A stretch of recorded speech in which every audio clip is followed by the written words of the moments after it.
ఈయన మన పక్కింట్లో ఉండే అక్క వాళ్ళ హస్బెండ్ కదే. ఆ అక్కెవరో కాదురా, నీ సొంత అక్కే. ఏంటి, నాకు సొంత అక్క ఉందా? అవునరా.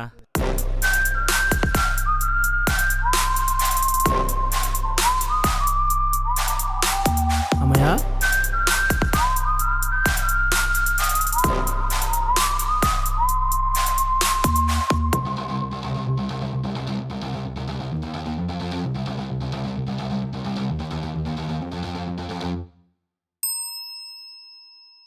అంటే ప్రతి రాఖీకి రాఖీ కడుతుంటే పక్కింట్లో ఉండే ఎఫెక్షన్ అనుకున్నా, ఆస్తి మీద ఉండే కనెక్షనా?